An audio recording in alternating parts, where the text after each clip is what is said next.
Hello everyone, welcome to Bikash আইকো institute. আজ আমরা এইচএস থার্ড সেমিস্টার এডুকেশন বিষয়ের প্রথম অধ্যায়ের প্রথম টপিক রাধাকৃষ্ণন কমিশন নিয়ে আলোচনা করতে চলেছি। তোমরা জানো থার্ড সেমিস্টারে যেহেতু এমসিকিউ বেসড কোয়েশ্চেন হয়, তাই অনেকেই কনসেপ্ট ক্লিয়ার না করার কারণে এবং টেক্সট বই খুঁটিয়ে না পড়ার কারণে সহজ প্রশ্নও ভুল করে ফেলে। তাই আজকের ক্লাসে আমরা এমনভাবে বিষয়টিকে বুঝবো এবং পড়ব যাতে এই অধ্যায় থেকে প্রত্যেকটি টপিক থেকে যে কোনো এমসিকিউ করতে পারি। যদি তুমি এডুকেশনের কঠিন বিষয়গুলিকে খুব সহজভাবে বুঝতে চাও তাহলে এই ক্লাসটি শেষ পর্যন্ত দেখো। আর যদি এখনও বিকাশ আইকো ইনস্টিটিউট ইউটিউব চ্যানেলটিকে সাবস্ক্রাইব না করে থাকো তাহলে এক্ষুনি সাবস্ক্রাইব করে নাও এবং ক্লাসটি ভালো লাগলে অবশ্যই লাইক করে দাও যাতে এই ধরনের কনসেপ্ট ক্লিয়ার ক্লাসেস তোমাদের কাছে নিয়মিত পৌঁছে যায়। চলো তাহলে আর দেরি না করে শুরু করা যাক আজকের class Radhakrishnan commission. Radhakrishnan commission গঠনের কারণ বা প্রেক্ষাপট কী ছিল? এর কারণগুলি হলো 1947 সালের 15 আগস্ট ভারত স্বাধীনতা লাভ করে। স্বাধীনতার পরে স্বাধীন দেশে মানুষকে সুস্থ, শিক্ষিত ও বিচক্ষণ করতে শিক্ষা ব্যবস্থার সংস্কার জরুরি হয়ে ওঠে। সেই সময় এইসব বিষয়গুলি অত্যন্ত গুরুত্বপূর্ণ হয়ে ওঠে। দেশের জন্য সেই সময় গুরুত্বপূর্ণ বিষয়গুলি ছিল সামাজিক ও অর্থনৈতিক উন্নয়ন ঘটানো। সামাজিক এবং অর্থনৈতিক উভয় দিক থেকে উন্নত ঘটানো ছিল সেই সময়কার একটা গুরুত্বপূর্ণ বিষয়। মানুষকে বৈজ্ঞানিক এবং কারিগরি দক্ষতা শেখানো। প্রাথমিক থেকে বিশ্ববিদ্যালয় পর্যায়ের সব শিক্ষা ব্যবস্থাকে উন্নত করা এবং শিক্ষা ব্যবস্থার উন্নয়ন ঘটানো। দেশের ভবিষ্যৎ ঠিক করতে হলে মানুষকে শুধু বইয়ের জ্ঞান নয়, দক্ষতা, বিজ্ঞান এবং চিন্তাশীলতা শেখানো প্রয়োজন। এই কারণেই বিশ্ববিদ্যালয় শিক্ষা কমিশন গড়ে উঠেছিল। এর লক্ষ্য কী ছিল? সামাজিক এবং অর্থনৈতিক উন্নয়ন ঘটানো, বৈজ্ঞানিক ও কারিগরি শিক্ষার উন্নয়ন।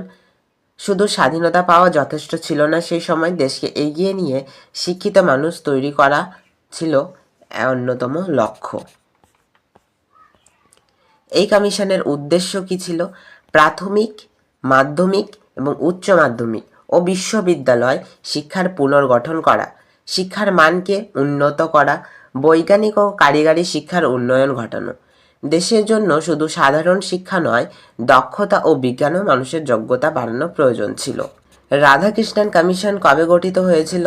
1948 সালের 5 নভেম্বর রাধাকৃষ্ণন কমিশন গঠিত হয়েছিল। এই কমিশনের নেতৃত্ব দিয়েছিলেন ডক্টর সর্বপল্লী রাধাকৃষ্ণন। এই কমিশনের নাম আরেকটি ছিল বিশ্ববিদ্যালয় শিক্ষা কমিশন। বিশ্ববিদ্যালয় শিক্ষা কমিশন বা রাধাকৃষ্ণন কমিশন ছিল স্বাধীন ভারতের প্রথম শিক্ষা কমিশন। নতুন দেশের শিক্ষা ব্যবস্থাকে সঠিক দিক দেখানোর জন্য প্রথম কমিশন হওয়ায় রাধাকৃষ্ণন কমিশনের গুরুত্ব অনেক বেশি। এর মুখ্য দিকগুলি কী ছিল? সাধারণ শিক্ষা, ছাত্রদের সাধারণ জ্ঞান এবং বোধ গড়ে তোলা ছিল এই কমিশনের অন্যতম দিক। বৃত্তিমূলক শিক্ষা বা ভোকেশনাল এডুকেশন দেওয়া, চাকরি বা ব্যবসার জন্য প্রয়োজনীয় যে ভোকেশনাল এডুকেশন সেগুলিকে প্রদান করা ছিল রাধাকৃষ্ণন কমিশনের অন্যতম দিক।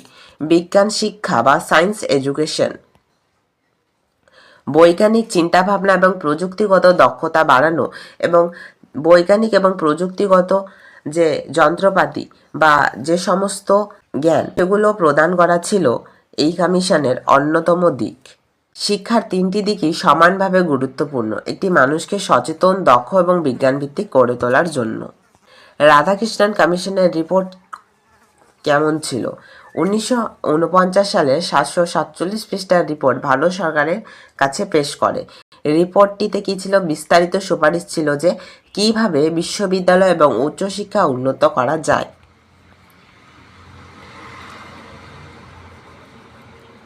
রাধাকৃষ্ণন কমিশন ভারতের উচ্চশিক্ষার ভিত্তি স্থাপন করেছিল, শিক্ষার মান, পরিকল্পনা এবং বৈজ্ঞানিক উন্নয়নে গুরুত্বপূর্ণ ভূমিকা রেখেছিল। স্বাধীনতার পর শিক্ষার পুনর্গঠন মানেই হচ্ছে দেশের ভবিষ্যতের শক্তি। বিশ্ববিদ্যালয় শিক্ষা কমিশনের সদস্য কারা ছিলেন? বিশ্ববিদ্যালয় শিক্ষা কমিশনের মোট 10 জন সদস্য ছিলেন, যার মধ্যে ভারতীয় ছিলেন 7 জন এবং বিদেশের ছিলেন 3 জন। ভারতীয় সদস্যদের মধ্যে ছিলেন ডক্টর সর্বপল্লী রাধাকৃষ্ণন, যিনি এই কমিশনের সভাপতি ছিলেন। তারপর ডক্টর শ্রী নির্মল কুমার সিদ্ধান্ত, যিনি রাধাকৃষ্ণন কমিশনের সম্পাদক ছিলেন। Doctor Meghnad Saha, doctor A Lakshmanaswami Mudaliar, doctor Tarachand, doctor Zakir Hussain, doctor Karam Narayan Bahl. বিদেশি সদস্যদের মধ্যে ছিলেন doctor James F Duff, doctor Arthur E Morgan এবং ডক্টর জন টি গট। ডক্টর সর্বপল্লী রাধাকৃষ্ণন কে ছিলেন সেটা সম্পর্কে একটু জেনে নিই।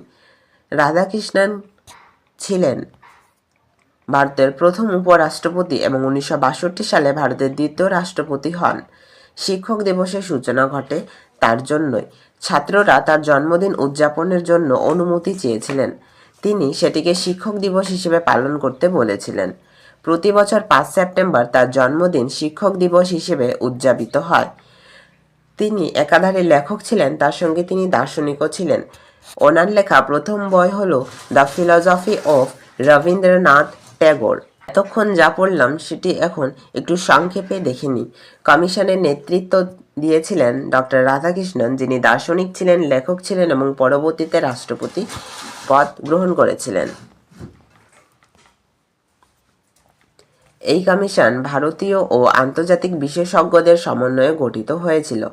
শিক্ষক দিবস উদযাপনের প্রেক্ষাপটেও ডক্টর রাধাকৃষ্ণনের ব্যক্তিত্বের সাথে যুক্ত। বিশ্ববিদ্যালয় শিক্ষা কমিশনের বিচার্য বিষয়গুলি কী ছিল? উচ্চশিক্ষার লক্ষ্য নির্ধারণ, বিশ্ববিদ্যালয় শিক্ষার উদ্দেশ্য এবং লক্ষ্য কী হবে সেগুলিকে স্থির করা, বিশ্ববিদ্যালয়ের কাঠামো এবং নিয়ন্ত্রণ পরিবর্তন, বিশ্ববিদ্যালয়গুলির গঠনতন্ত্র, নিয়ন্ত্রণ ও কর্মপদ্ধতিগুলিকে উন্নয়ন করা, কেন্দ্র এবং রাজ্য সরকারের সঙ্গে সম্পর্ক ঠিক রাখা, নীতি নির্ধারণ, অর্থনৈতিক অবস্থা এবং আর্থিক সংস্থানের জন্য প্রয়োজনীয় যে সমস্ত নীতি, সেই সমস্ত নীতিগুলিকে গ্রহণ করা ছিল রাধাকৃষ্ণন কমিশনের অন্যতম বিচার্য বিষয়সমূহ। অর্থাৎ বিশ্ববিদ্যালয়ে কিভাবে বাজেট পরিচালনা করা হবে সেটা ঠিক করা, শিক্ষার মান বজায় রাখা, বিশ্ববিদ্যালয় এবং মহাবিদ্যালয়গুলিতে শিক্ষার মান যাতে অনেক ভালো হয় বা উন্নত হয় সেগুলির দিকে নজর দেওয়া এবং শিক্ষার মান উন্নত রাখা ছিল বিশ্ববিদ্যালয় কমিশনের অন্যতম বিষয়। পাঠ্যক্রম প্রণয়ন ও সময় নির্ধারণ, কলা, মানবিক, বিজ্ঞান, পেশাগত ও কারিগরি বিষয়ে সঠিক পাঠ্যক্রম,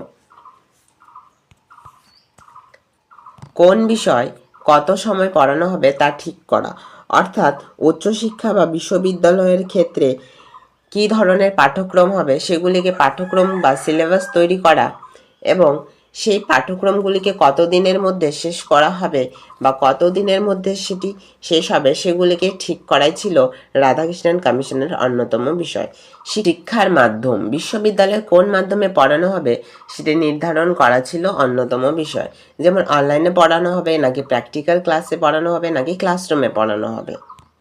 প্রবেশের মান নির্ধারণ, বিশ্ববিদ্যালয়ে ভর্তি হওয়ার জন্য শিক্ষার্থীদের ঠিক কতখানি যোগ্যতা থাকা দরকার, কি যোগ্যতা থাকা দরকার সেগুলিকে নির্ধারণ করাই ছিল রাধাকৃষ্ণন কমিশনের অন্যতম বিষয়।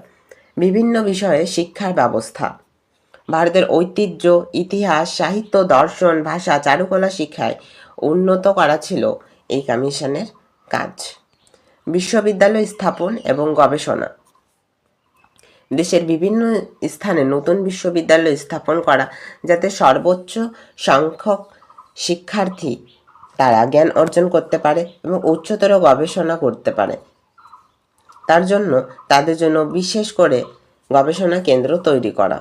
ধর্মশিক্ষা, উচ্চশিক্ষায় তাদের ধর্মশিক্ষা সম্পর্কে বা ধর্ম সম্পর্কে শিক্ষা দেওয়া হতো বা ধর্ম সম্পর্কে শিক্ষা দেওয়ার ব্যবস্থা নেওয়া হয়েছিল।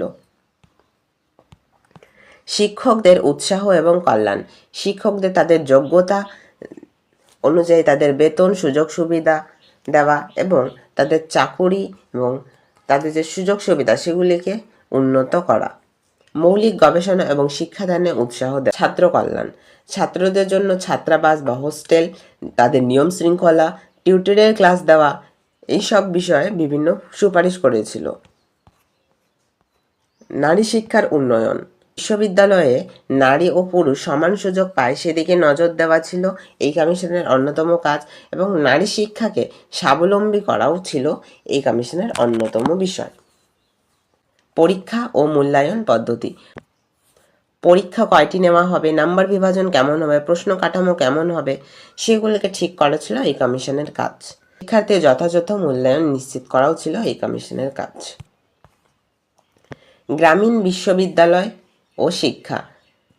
গ্রামাঞ্চলে বিশ্ববিদ্যালয় এবং উচ্চশিক্ষার ব্যবস্থা করা, যাতে গ্রামীণ এলাকায়ও শিক্ষার্থীরা খুব দূরে না গিয়ে তাদের গ্রামের মধ্যেই তারা শিক্ষা অর্জন করতে পারে। নিয়ম শৃঙ্খলা ও সুযোগ সুবিধা।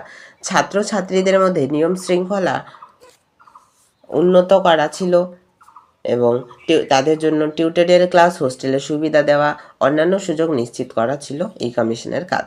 শিক্ষাদানের মান উন্নয়ন। বিশ্ববিদ্যালয়ের শিক্ষার মান যাতে উন্নত হয় এবং শিক্ষাদান পদ্ধতিও উন্নত হয় সেদিকে নজর দেওয়া।